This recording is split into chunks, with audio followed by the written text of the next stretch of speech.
আসসালামু আলাইকুম সবাইকে। আজকে আমার লাইভে আসার কারণ হলো আমি আপনাদের সামনে প্রতিজ্ঞা করছিলাম আমার বই থেকে ঢাকা ইউনিভার্সিটির সকল প্রশ্ন আর কি শতভাগ কমন থাকবে। আমি একটা পোস্ট করেছিলাম অনেকদিন আগে। তো আজকে আমার বইয়ের পেজ সংখ্যা এবং কোন পেজে আছে কোন প্রশ্ন আমি আজকে আপনাদের মাঝে মাঝে তুলে ধরবো। যেহেতু আমার বইটা এমসিকিউ টাইপ, সেহেতু আমি আপনাদেরকে বইটা রিভিউ দিব বলা যায়। আপনারা যারা বই কিনেছেন তারাও চাইলে ট্রাই করে দেখতে পারেন যে আমি পেজ নাম্বার বলবো, আপনারা মিলিয়ে নেবেন। হ্যাঁ, আমি একটু গ্রুপটা শেয়ার করে নিই, আপনারা একটু লাইনেই থাকেন। কারো কোনো বিষয়ে যদি প্রশ্ন থাকে, আর্ট বিষয়ে বা চারুকলা রিলেটেড কোনো বিষয়ে আমাকে প্রশ্ন করতে পারেন।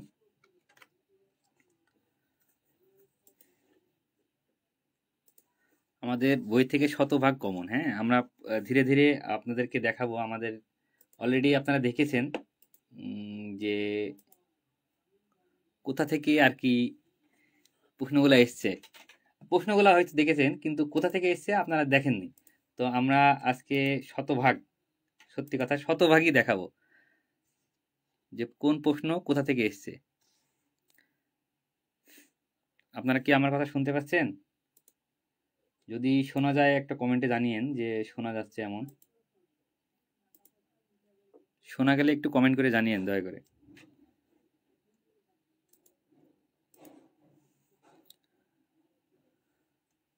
আমার কথা কি শোনা যায়? আমাদের টপিক আজকে আপনারা দেখেছেন হয়তো যে চারুকলার যে শতভাগ, সরি, ঢাকা ইউনিভার্সিটি যে প্রশ্ন হয়েছে তাদের শতভাগ যে কমন এসছে আমরা তারই আর কি। আচ্ছা, আমরা প্রথমে দেখি। হ্যাঁ, আমাদের প্রথম প্রশ্ন যে জুলাইয়ের বিপ্লব, জুলাই বিপ্লবের দেয়ালে আঁকা গ্রাফিতি চিত্রকে কি বলা হয় বা কি নামে করা হয়, এটা আমরা দেখাবো আমাদের বইয়ে। আমাদের বই যেটা ছাপানো আছে আমরা ওটা দেখাবো, আমরা কোনো পিডিএফ দেখাবো না। আপনারা চাইলে যে কেউ, আমাদের বই যারা নিয়েছেন যে কেউ চাইলেই ট্রাই করে দেখতে পারেন। আপনারা যারা দেখছেন চাইলেই ট্রাই করে দেখতে পারেন। ঠিক আছে, আমরা প্রথমে প্রশ্ন চলে যাব। প্রথম প্রশ্নটা দেখেন। হ্যাঁ, জুলাই বিপ্লবের দেয়ালে আঁকা গ্রাফিতি চিত্রকে কি বলা হয়? দেখেন, আর্ট অফ ট্রাম্প 153 পেজে আছে। আপনারা চাইলে 153 নম্বর পেজে বের করতে পারেন। ঠিক আছে, 153 নম্বর পেজ। আমরা 153 নম্বর পেজে চলে যাব।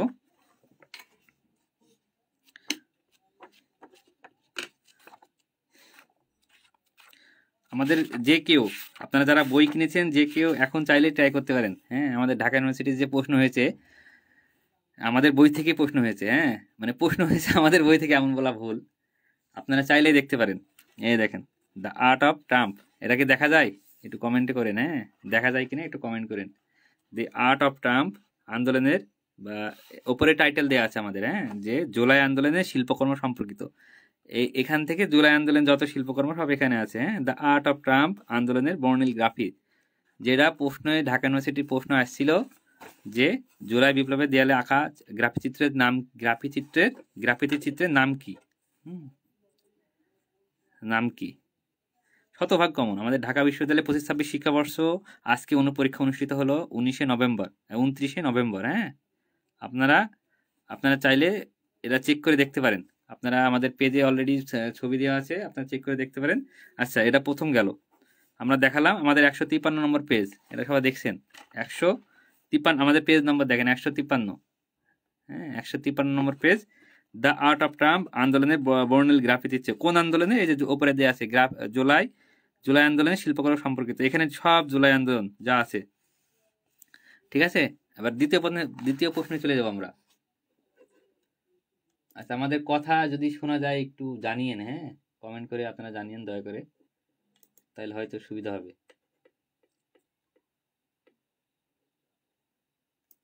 একটু জানিয়েন শোনা যায় কিনা।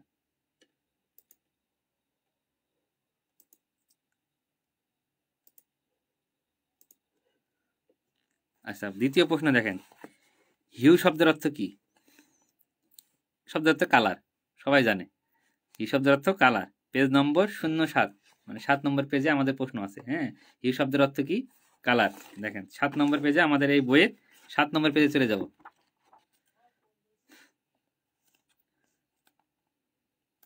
আপনারা যারা বই কিনেছেন তারাও চাইলে ট্রাই করতে পারেন। হ্যাঁ, আমি পেজ নম্বর বলবো, আপনারা মিলাবেন। হিউ হিউ হিউ শব্দ তো রঙের প্রকার বা রং, যেটা কালারের, এই যে রং কালার। হিউ শব্দের অর্থ কালার। হিউ শব্দের অর্থ কালার। দেখেন, ভালো করে দেখেন, হিউ শব্দের অর্থ কালার। হিউ শব্দের অর্থ কালার। আচ্ছা, আমরা এবার দ্বিতীয় প্রশ্ন চলে গেল। তৃতীয় প্রশ্ন, আমাদের ঢাকা ইউনিভার্সিটির যে প্রশ্ন হয়েছে, আমরা অলরেডি দুইটা প্রশ্ন দেখিয়ে দিয়েছি। একটা 153 নম্বর পেজে আছে, একটা 7 নম্বর পেজে আছে।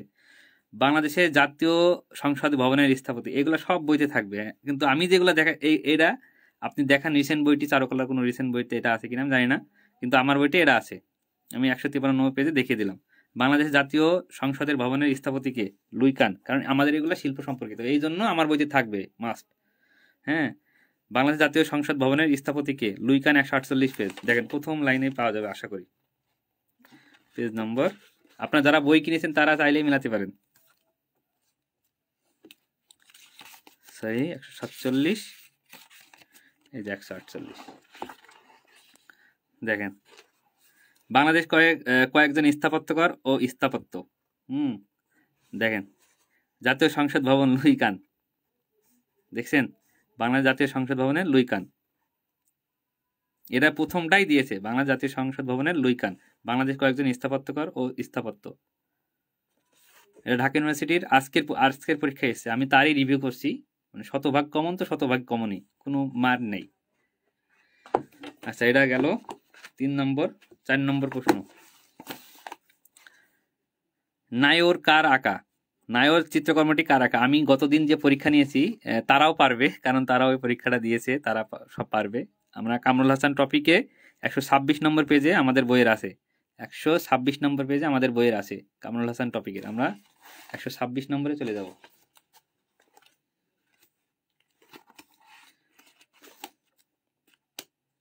125, 126। দেখেন, এই যে লেখা, তার 3 কন্যা ও নায়র চিত্রকর্মটি অবলম্বনে যুগোস্লাভিয়া সরকার 1985 সাল ও বাংলাদেশ সরকার 1986 সালে 2টি স্মারক ডাকটিকিট প্রকাশ করে। মানে তার এই চিত্রকর্ম দুটো তার। এটা হলো 3, এখানে লেখা আছে 3 কন্যা আর এখানে নায়র। ঠিক আছে, এখানে 3 কন্যা নায়র। আমি রিভিউ দিচ্ছি আর কি। এই বইটা যারা কিনেছেন তারা চাইলেও আমি পেজ নম্বর দিয়ে দিব, আপনি আমার বইয়ের পেজের সংখ্যা ঘুরে ঘুরে আমার এই বইগুলো রিভিউ নেবেন। যেহেতু ঢাকা ইউনিভার্সিটির পরীক্ষায় এসছে, আপনি চিন্তা করেন অন্যান্য পরীক্ষায় যে আসবেন এরকম মানে আছে? ঢাকা ইউনিভার্সিটি বাংলাদেশের সর্ববৃহৎ শিল্প প্রতিষ্ঠান, মানে শিক্ষা প্রতিষ্ঠান, সরি। তো আমার মনে হয় ওখানে যারা প্রশ্ন করেছে এনটিআরসিতে করবে, কাছাকাছি যাবে এমনই, কারণ প্রশ্নগুলো বিশ্ববিদ্যালয়ের প্রশ্ন এবং চাকরির প্রশ্নগুলো প্রায় কাছাকাছি হয়। আপনারা জানেন আর কি, যারা চাকরি রিলেটেড পড়াশোনা করছেন আর কি। ঠিক আছে, এ দেখেন 126 নম্বর পেজ, কামরুল হাসানের টপিক, নায়র ও 3 কন্যা। মানে এখানে ঢাকা ইউনিভার্সিটি আজকে প্রশ্ন আসছিল নায়র কার আঁকা, কামরুল হাসানের 126 নম্বর। আমাদের এই বইটা আপনারা কিনলে একবারে 100% আশা করি এনটিআরসিতে আমরা ঠিক এইভাবেই, যদি এমসিকিউ হয় এনটিআরসিতে আমরা ঠিক এইভাবেই মিলিয়ে দিব, আশা করা যায়, শতভাগ নিশ্চয়তা একবারে। নবেরা আহমেদ বাংলাদেশের একজন কি ভাস্কর, এই কথাটাও মানে এইভাবেই লেখা আছে, এইভাবেই আমাদের বইয়ে লেখা থাকবে 136 নম্বর পেজে। নবেরা আহমেদ বাংলাদেশের একজন ভাস্কর 136 নম্বর পেজে আমাদের বইয়ের আছে, এইভাবেই লেখা থাকবে। আমি দেখাবো আপনাদের 136, 35, 36।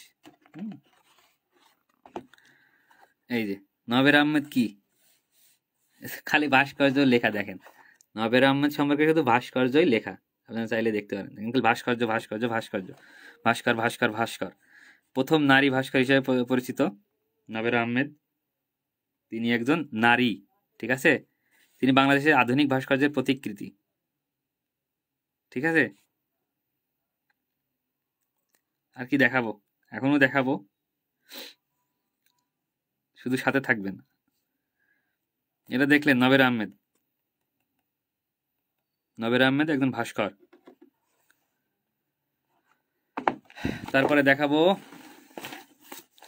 দেখাবো কি, বাংলাদেশের মুক্তিযোদ্ধা ভিত্তিক প্রথম ভাস্কর্য জাগ্রত চৌরঙ্গি। হ্যাঁ, বাংলাদেশের মুক্তিযোদ্ধা ভিত্তিক প্রথম ভাস্কর্য জাগ্রত চৌরঙ্গি। এইগুলা কিন্তু সব শিল্প রিলেটেড আর কি। কেন শিল্প রিলেটেড আপনাকে বলছি, যে দেখুন শিল্পের যে শাখা পোশাখা, ভাস্কর্য, চিত্রকলা, স্থাপত্য, এই তিনটা বাদে অন্য কোনো প্রশ্ন আসবে না, আসলে না আসবে। দেখেন এখানগুলো কিন্তু সব মানে সেম সেম আর কি। দেখেন এগুলো আসছে আর কি পেইন্টিং এর ভিতর থেকে, মানে চিত্রকলার ভিতর থেকে, দেয়াল চিত্র, মোরাল চিত্র। তো দেখেন বাংলাদেশে মুক্তিযোদ্ধা ভিত্তিক প্রথম ভাস্কর্য জাগ্রত চৌরঙ্গী, 135 পেজ। 135, বাংলাদেশে মুক্তিযোদ্ধা ভিত্তিক প্রথম ভাস্কর্য জাগ্রত চৌরঙ্গী, 135 পেজ। আমরা আমাদের বইয়ে রিভিউ দিচ্ছি যেহেতু আমরা 135 পেজে চলে যাব। আর যারা বই কিনেছেন তারা চাইলে কমেন্ট থেকে, আমার ভিডিও থেকে পেজ নাম্বার শুনে নিয়ে কমেন্ট করতে পারেন। 35 পেজ, 35।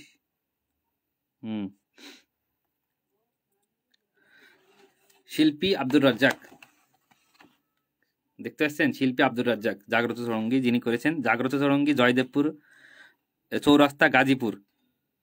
1971 সালে মুক্তিযুদ্ধের শহীদের বীরত্বপূর্ণ প্রতিরোধক স্মারণ করা নির্মিত একটি ভাস্কর্য। ঠিক আছে, এটা 18 ফুট উঁচু, দেশের অন্যতম আইকনিক ভাস্কর্য। তার মানে এটাই প্রথম। ঠিক আছে, আরো ভিতরে আছে।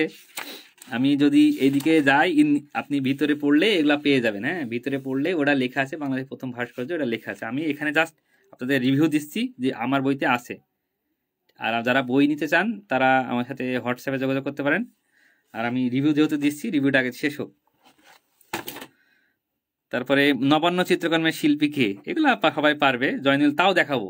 নবান্ন চিত্রকর্মের শিল্পকর্ম, এটা যে আমার বইতে আছে আমি তাও দেখাবো। জয়নুল 121 পেজে, নবান্ন চিত্রকর্মের শিল্পী জয়নুল 121 পেজে। আপনি অন্যান্য বই থেকে পড়লেও পাবেন, কোনো সমস্যা নেই, কিন্তু আমার বই পড়লে বাদ যাবে না কোনো কিছু, এরকম টাইপ আর কি। যেহেতু আজকে ঢাকা ইউনিভার্সিটি পরীক্ষার প্রশ্ন হয়েছে, আমি তারই প্রেক্ষিতে রিভিউ দিচ্ছি আর কি। 121 পেজে চলে যাবো আমরা। 121 পেজ, এই যে নবান্ন। নবান্ন দেখছেন? জয়নুল আবেদিন। নবান্ন চিত্রকর্মটি কার আঁকা? জয়নুল আবেদিন আঁকা নবান্ন। উৎসব ও ঐতিহ্য নিয়ে আঁকা, এটা আমার একবারে হাইলাইট করেও দিয়েছি যে এটাই আসতে পারে। দেখেন, উৎসব ও ঐতিহ্য, কোনোটার পাশে ব্র্যাকেট দেওয়া নেই, কিন্তু এটা মুক্তিযোদ্ধা ভিত্তিক। ঠিক আছে, দেখেন আরো যদি আসতো, মনপুরা আসতো, গুনটানা আসতো, পয়নার মা আসতো, মনপুরা আসতো, 2 মুখ 4 মুখ, কলসি কাঁদে মেয়ে, সাঁওতাল দম্পতি, 51 মা শিশু, আরো আছে। এর উপরে জয়নুল আবেদিন সম্পর্কে আরো আছে। প্রথম অধ্যাপক, এটা অ্যাড করতে ভরে গেছি, এখানে লেখা আছে প্রথম অধ্যাপক, এটা জয়নুল আবেদিন। ঠিক আছে, আরেকটা, পাবলো পিকাসো চিত্রকর্ম কোনটা? গুয়ের্নিকা, আমাদের 86 নম্বর পেজে আছে। হ্যাঁ, 86 নম্বর পেজে আছে আমাদের, 86 নম্বর। আপনি যারা বই কিনেছেন তারাও চাইলে যে কোনো সময় আমার এটা ছবি দিয়ে দিচ্ছি, এটা পেজ নম্বর মিলিয়ে ছবি তুলে নেবেন। বা আপনি প্রমাণ যদি না পান, আমাকে ছবি বা হোয়াটসঅ্যাপে আমাদের গ্রুপ আছে, মতামত গ্রুপ আছে, সবাই দেখতে পারবে। আপনি ওখানে বলবেন যে আমি এটা খুঁজে পাইনি। ঠিক আছে, আপনারা এটা বলবেন যে আমি খুঁজে পাইনি, তারপরে আমরা ব্যবস্থা নিব। পাবলো পিকাসোর চিত্রকর্ম কোনটি? গুয়ের্নিকা, 86 নম্বর পেজে আছে।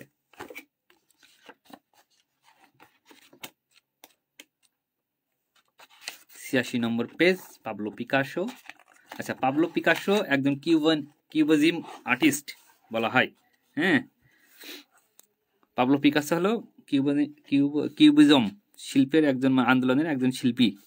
দেখেন পাবলো পিকাসো, দেখেন উনি স্পেনে জন্মগ্রহণ করেছেন। এই যে গুয়ের্নিকা, 1937 সালে আঁকা হয়। গুয়ের্নিকা, GUERNICA, গুয়ের্নিকা 1937 সালে আঁকা হয়। ঠিক আছে, 1937 সালে আঁকা হয়। গুয়ের্নিকা কার আঁকা? 1937 সালে আঁকা হয়। এটা আমাদের পেজ নম্বর 86।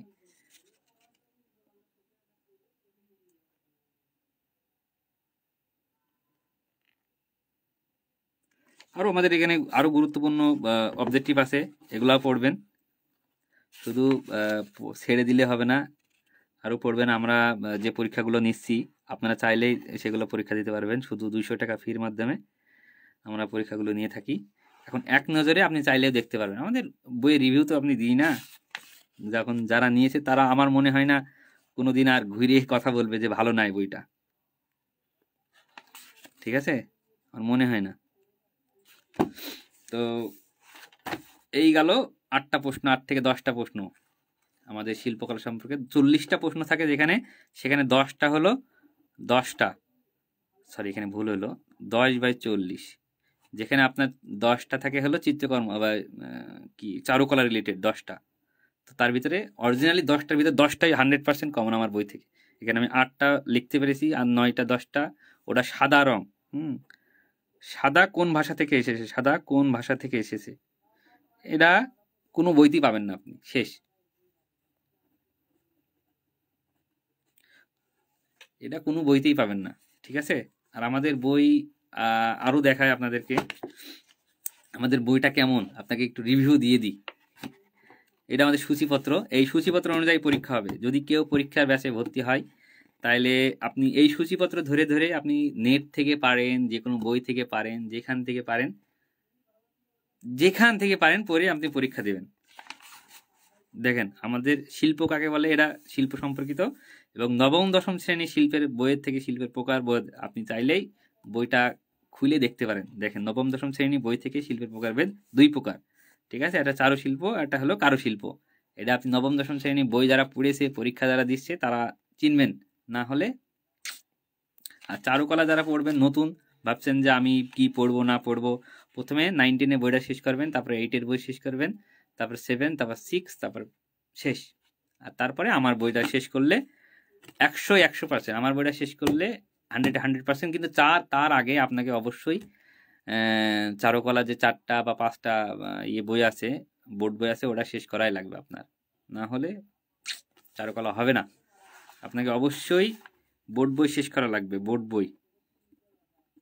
বই 6 থেকে 10, চারুকলা আর আমার বই সব মিলিয়ে পড়তে হবে। আপনারা যারা পরীক্ষা দিচ্ছেন, আশা করি আমার পরীক্ষা চলমান আছে, আপনারা আশা করি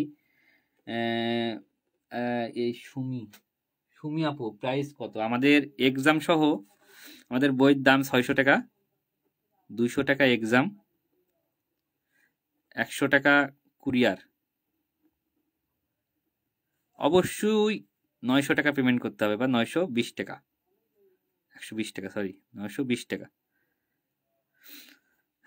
শুধু বই সেল হবে না, আমাদের যদি কেউ থাকে, অন্যান্য কোচিং যা থাকে থাক, আমি জানি না কি হয় না হয়, আমি জানি না। আমার বই থেকে চারুকলা ঢাকা বিশ্ববিদ্যালয়ে 25-26 শিক্ষাবর্ষ চারুকলার প্রশ্ন 100% কমন আমি দেখিয়ে দিলাম। আমার পেজ নাম্বার দিয়েছে, আপনার স্ক্রিনশট মেরে নেন। যেখান যা পারেন, ভুল ত্রুটি থাকবে আপনি এনে আমাকে বলবেন যে নেই, আমি রাজি। আপনি যে কোনো কোম্পানি বইয়ের সাথে তুলনা করতে পারেন আমার বই।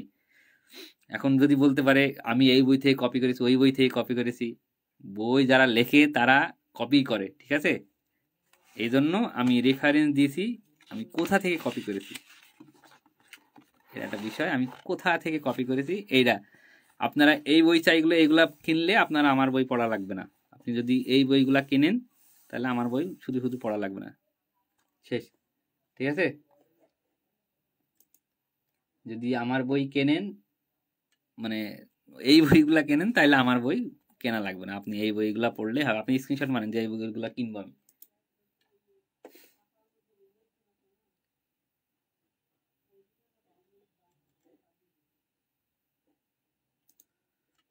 আর আমার পেজটা চাইলে ঘুরে আসতে পারেন সবাই।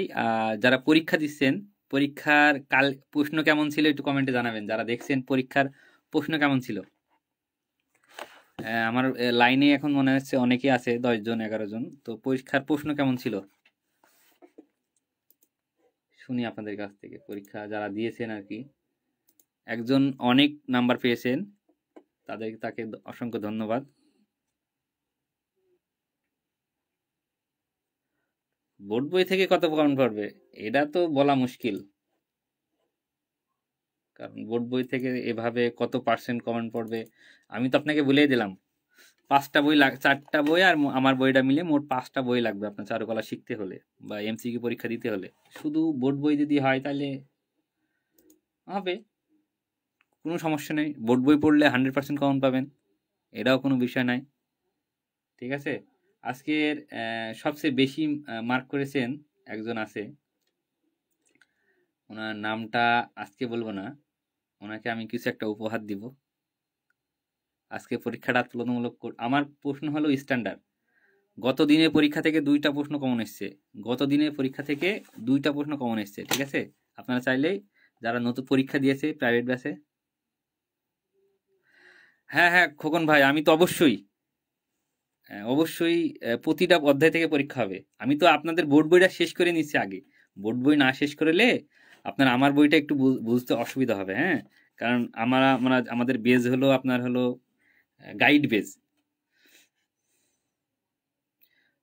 মেহেদি হাসান ভাই, স্যার আমি আজকে এক্সাম দিয়েছি। বাহ, ধন্যবাদ মেহেদি ভাই। কত পেয়েছেন আশা করা যায়? কয়টা পেরেছেন? কেমন স্ট্যান্ডার্ড হয়েছে প্রশ্ন? যারা বইটা নিতে চান তারা আমাদের ইনবক্সে নক দিতে পারেন, আমাদের হোয়াটসঅ্যাপ নাম্বার দেওয়া আছে। খোকন ভাই, আপনার কথাটা আমি মাথায় রেখেছি। আমাদের সূচিপত্র ওইভাবেই সাজানো। আমরা 1 মাসের সূচিপত্র দিয়েছি অলরেডি, আপনারা দেখেছেন। আমাদের এখান থেকে তো পরীক্ষা হবে, এখান থেকে মেইন পরীক্ষা হবে, তো এখানে খেলা শুরু। আমরা বোর্ড বই শেষ করে নিচ্ছি আগে আগে, তারপরে খেলা শুরু হবে। এই যে এখান থেকে প্রতিটা অধ্যায় থেকে একদিন পর পর, তখন পরীক্ষা হবে একদিন পর পর। কারণ এগুলো আপনারা তৈরি করা আছে, আমার প্রশ্ন তৈরি করা আছে। আমি প্রশ্ন তৈরি করতে আমার সময় লাগে। আমার আজকে 6 ঘন্টা সময় লেগেছে আমার বই পড়ে প্রশ্ন তৈরি করতে, 60টা প্রশ্ন।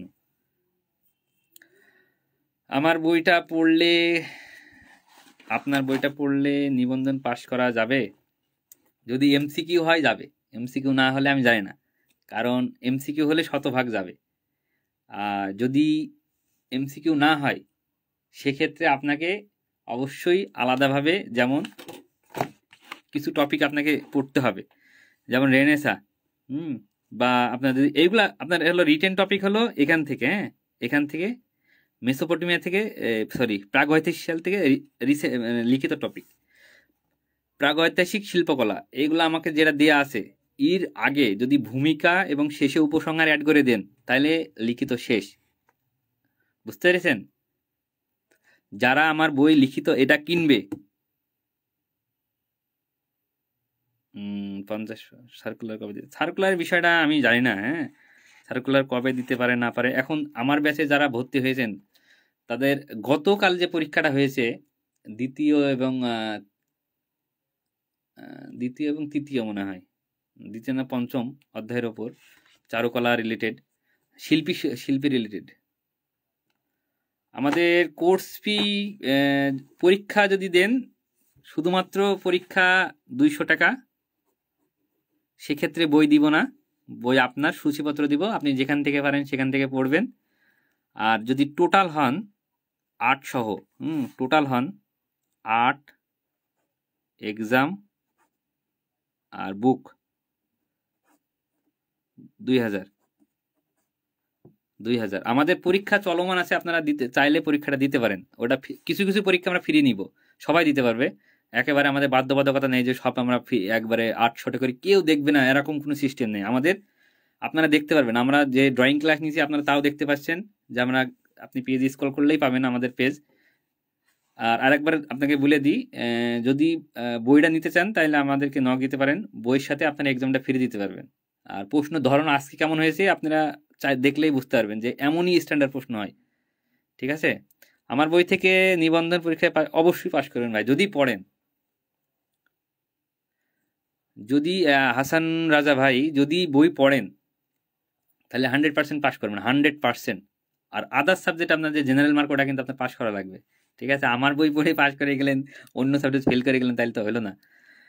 আপনি চারুকলা রিলেটেড আমার বই পড়লেই পাস। আপনি 18তমতে আমি যে কটা প্রশ্ন দিছিলাম লিখিতই, ওই কটাই আসছিল। 24টা প্রশ্ন পড়াইছিলাম, 24টা। যারা 18তম ব্যাচে আছে 24টা প্রশ্ন পড়াইছিলাম, ওই ভিতরেই টিকা সহ সব আসছিল, ওর ভিতরেই, কোনো বাইরে কোনো প্রশ্ন হবে না। আমার ইউটিউব চ্যানেলে আজও আছে, পরিপ্রেক্ষিত পড়েছি পরীক্ষার আগের দিন, পরিপ্রেক্ষিত পড়েছি পরীক্ষার আগের দিন, পরিপ্রেক্ষিত টিকা পড়াইছি পরিপ্রেক্ষিত সম্পর্কে পরীক্ষার আগের দিন, সেটা পরীক্ষায় এসছে। তারপরে আপনার হলো রেনেসাঁ সংগঠিতার কারণ এসছে। এইগুলা আমাদের বইয়ের দাম তো উল্লেখ করাই আছে ভাই। বই, শুধু বই নিলে আমরা দিব না, কারণ আমার বই নিয়ে আপনি পড়লেন না, শুধু শুধু আমার মান সম্মান নষ্ট হবে, আমি চারুকলা ওই বইটা পড়ে, আমি চারুকলার এই বইটা পড়ে পাশ করিনি, এরকম মান সম্মান আমার দিকে আপনি আঙ্গুল তুলবেন। কিন্তু আমি ওরকম না। আপনি আমার 9-এর বই আজকে, 9-10-এর বই চারুকলার যে বই ওটা আজকে শেষ হয়েছে আমাদের পরীক্ষার। আপনারা যারা এখন ভর্তি হবেন অবশ্যই আপনাদেরকে নিজ দায়িত্বে ওই 5টা পরীক্ষা আপনাদেরকে দেয়া লাগবে, অবশ্যই দিতে হবে। যারা ভর্তি হয়েছে অবশ্যই দিতে হবে। আগামী দিন থেকে পরীক্ষার একটা নির্দিষ্ট সময় থাকবে, যে রাত 8টা থেকে রাত 10টা পর্যন্ত এর ভিতরে পরীক্ষা দিতে হবে, না হলে আর লিঙ্ক পাবেন না। কারণ এটা আপনার না পড়লে আপনি পড়লেন না, কিছু নাই, শুধু শুধু ব্যাচে ভর্তি হলেন, কোনো সিস্টেম নেই। আমার কাছে ভর্তি হতে হলে অবশ্যই পড়তে হবে, শেষ। কারণ আপনি বই কিনে তখন বলবেন কমন পাইনি, এই পাইনি, ওই পাইনি। আমার সূচিপত্র দিয়ে দেবো, আপনি যদি বই না কেনেন, আমি আপনাকে বলেই দিচ্ছি, যদি বই না কেনেন তাহলে এই সূচিপত্র দিয়ে দেবো। এই সূচিপত্র ধরে আপনি যেখান থেকে পারেন, যে বই পারেন, যে গাইড পারেন, সেখান থেকে পড়ে পরীক্ষা দেবেন। আমাদের বইয়ের মূল্য এক্সাম সহ 800 টাকা, 600 টাকা বই, 200 টাকা এক্সাম, 120 টাকা কুরিয়ার। অবশ্যই 3টাই পে করতে হবে। শুধু বই হবে না, শুধু এক্সাম হবে। শুধু বই হবে না, শুধু এক্সাম হবে। শুধু বই দিব না ভাই। আপনারা যদি অন্যান্য কোনো প্ল্যাটফর্ম বা অনলাইন প্ল্যাটফর্ম বই বের করে, সেখান থেকে নিতে পারেন। বাজারে অনেক বই আছে, সেগুলো নিতে পারেন। আমার বই থেকে বই নিতে হবে এমন নয়। আচ্ছা, যারা কমন পেয়েও হয়নি তাদের বিষয়টা হলো, যারা আর্টে দুর্বল তাদের জন্য হয়তো হতে পারে। আর ভাগ্য, আল্লাহ যার যেখানে রুজি রেখেছে তার উপরে হাত নাই। আমিও বলতে পারবো না, আপনিও বলতে পারবেন না যে কেন হয়নি, বুঝেননি? এগুলা আহ, মানে মনস্তাত্ত্বিক বা আধ্যাত্মিক বিষয়, এগুলা বলা মুশকিল। যারা পরীক্ষা দেননি অবশ্যই পরীক্ষা দিয়ে দেবেন, হ্যাঁ। খুব একটা বেশি বড় বড় প্রশ্ন মানে অধ্যায় নাই। যারা পরীক্ষা দেননি, 21 জন পরীক্ষা দিয়েছেন। আমি আশা করি সবাই 9-10-এর বইয়ের পিডিএফ আমার গ্রুপে দেওয়া আছে। এখানে আমার কমেন্টে, সরি ডেসক্রিপশনে গ্রুপের লিঙ্ক দেওয়া আছে। ওই গ্রুপে ঢুকলে আপনি আপনার 9-10-এর বইয়ের পিডিএফ পাবেন। বই কিনতে হবে না, বইয়ের পিডিএফ পাবেন। ওই বই পড়ে আপনি পরীক্ষা দেবেন। তাও যদি না পারেন তাহলে হইলো? এত সহজ করে দিয়েও মানে যদি 3,000 টাকা নিতাম, যদি 3,000 টাকা নিতাম, প্রতিজনা এখানে পড়ে পরীক্ষা দিত। টাকা নিচ্ছি না, ফিরে নিচ্ছি, মানে কোনো মানে গায়েই নাই। টাকা নিচ্ছি না তো, বুঝবেন, আপনারা বুঝবেন যখন আমি যদি আজকে প্রমাণ দিলাম। আমার এখানে কয়েকদিন আগে আমার হলো ইয়ে পোস্ট করা আছে, আমি দেখাবো যে শতভাগ কমন, 100% কমন, 100% কমন। আমার ঢাকা বিশ্ববিদ্যালয়ের 25-26 শিক্ষাবর্ষে চারুকলার প্রশ্ন আমার বই থেকে 100% কমন। আমি দেখিয়ে দিলাম। আপনি আমার পেজ নম্বর জুলাই গণঅভ্যুত্থানের গ্রাফিতি চিত্র 153 নম্বর পেজে আছে। যারা বই নিয়েছেন এখন মিলান। হিউ শব্দের অর্থ কালার, পেজ নম্বর 7-এ আছে। বাংলাদেশ জাতীয় সংসদ ভবনের স্থপতি লুই খান 148 নম্বর পেজে। নাইওর কার আঁকা কামরুল হাসানের 126 নম্বর পেজে আছে। নবের আহমেদ বাংলাদেশের একজন বিখ্যাত ভাস্কর, 136 নম্বর পেজে আছে। বাংলাদেশ মুক্তিযুদ্ধ ভিত্তিক প্রথম ভাস্কর্য জাগ্রত সুড়ঙ্গে 135 নম্বর পেজে আছে। নবান্ন চিত্রকর্মের কার আঁকা জয়নুল 121 নম্বর পেজে আছে। পাবলো পিকাসোর চিত্রকর্মের গোয়ের্নিকা 86 নম্বর পেজে আছে। বই মিলিয়ে খুঁজে নেবেন। ভালো পরীক্ষা দিয়েছিলাম 18তমতে, তবুও হয়নি। এখানে আসলে আমি তো বললাম আপনাকে যে ভাগ্য, আল্লাহ কার কোথায় রুজি লিখেছে সেটা বলা মুশকিল। যারা পরীক্ষা দেননি অবশ্যই পরীক্ষাটা দিয়ে দিবেন ইনশাল্লাহ। আসলে পরীক্ষা দিলে খারাপ হবে না, আমি আশা করি পরীক্ষা দিলে আপনাদের খারাপ হবে না। পরীক্ষা দিয়েন, কম হোক বেশি হোক, পরীক্ষাটা দিয়েন। যারা পরীক্ষা দেয়নি পরীক্ষাটা দিয়েন। পরীক্ষা আমাদের লিঙ্ক আমাদের ডিসক্রিপশনে দেওয়া আছে। ওই গ্রুপে জয়েন করলে আপনারা ওখান থেকে বই পাবেন। এত সুযোগ সুবিধা দিয়েও আপনারা না পড়লে আমি কি করবো বলেন? আমিও চাকরিজীবী, চাকরির জন্য পড়ে, এই যে আমিও চাকরির জন্য পড়বো, কিনেছি বই, পড়ছি, আপনারাও পড়ছেন। আমার প্রশ্ন তৈরি করা, বই করা, এই করা হাবি যাবি, তাও পড়তে হয়। চাকরি আমার হবে কিনা আমি জানি না, তবু আপনার জন্য কিছু একটা করছি। এটাই দোয়া করবেন আমার জন্য। আজকের মতন এখানেই। তো আবারও বলে দিই, ঢাকা বিশ্ববিদ্যালয়ে যেমন 100% কমন এসছে,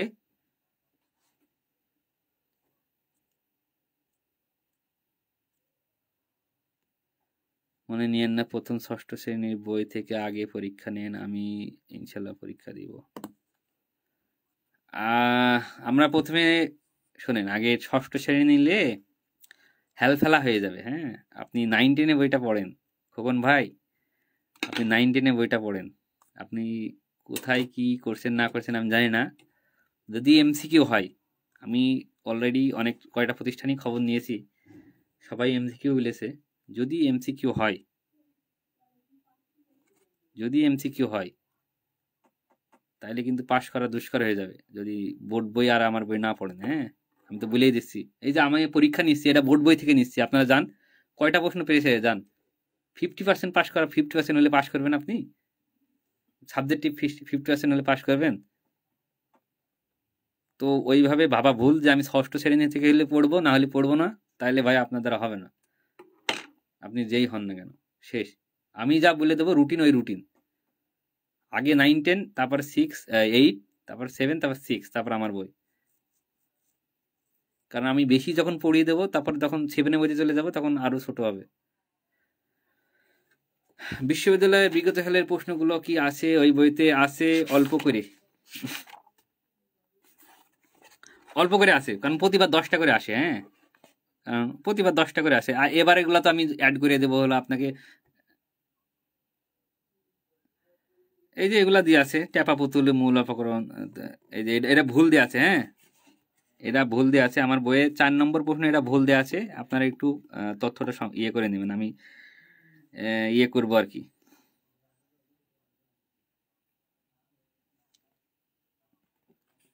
এগুলা আমি ইয়ে করে নিব। হ্যাঁ, এগুলা কিছু এই এখানে কিছু এই উত্তরটা ভুল দেওয়া আছে, আমি পরবর্তীতে সংশোধন করে আপনাদের পাঠিয়ে দেবো। বই কি কিনতে পাওয়া যায়? হ্যাঁ, কিনতে পাওয়া যায়। আপনারা 9-10-এর যারা আপনার আশেপাশে যারা আছে, হ্যাঁ আপনার আশেপাশে যারা আছে তাদেরকে, তাদের চারুকলার বই কেউ পড়ে না, তাদের বইটা সংগ্রহ করতে পারেন। 6 থেকে 10 সবার বই আছে চারুকলার। হ্যাঁ, ওই বইটা সংগ্রহ করতে পারেন। অথবা আপনি চাইলেই পিডিএফ আছে আমার কাছে, ওই পিডিএফটা আমরা গ্রুপে দিয়ে দিই প্রতিবার, যখনই পরীক্ষা হবে তখনই দিয়ে দিব। আগামী দিনে হয়তো টোটাল 9-10 বইয়ের ওপর পরীক্ষা, আগামী দিনে হয়তো টোটাল 9-10 বইয়ের ওপর পরীক্ষা। আমাদের পরীক্ষাটি প্রাইভেট গ্রুপে অনুষ্ঠিত হবে। আমার বাবু, ছোট বাবু, আচ্ছা আমার এক আপু কমেন্ট করেছে, আমার বাবু আছে, ওই জন্য পরীক্ষা দিতে পারছে না। আগামীকাল 12টা অবধি সময় বাড়ানো হলো। আপনারা যারা পড়েননি দয়া করে পড়ে পরীক্ষা দেবেন। এটা খুবই ইম্পর্টেন্ট দুটো অধ্যায়, 3টা অধ্যায়। আর বাংলাদেশের বিখ্যাত শিল্পী ও দেশের বিভিন্ন বিখ্যাত শিল্পী, এটা গত ক্লাসে হয়ে গেছে, ওটাও পড়ে পরীক্ষা দেবেন। আর যারা পরীক্ষা ভর্তি হতে চান ফোন দিয়েন, যারা বই নিতে চান ফোন দিয়েন। শেষ, আল্লাহ হাফেজ। আজকে এই অবধি।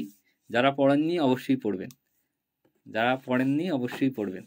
পড়ার চারুকলা বই, এই বইটা পড়ার থেকে বোর্ড বইটা আগে পড়বেন, তারপর এটা পড়লে আপনি বুঝতে পারবেন। তো ঠিক আছে, সবাইকে ধন্যবাদ। ভুল ত্রুটি হলে ক্ষমা করবেন। আল্লাহ হাফেজ।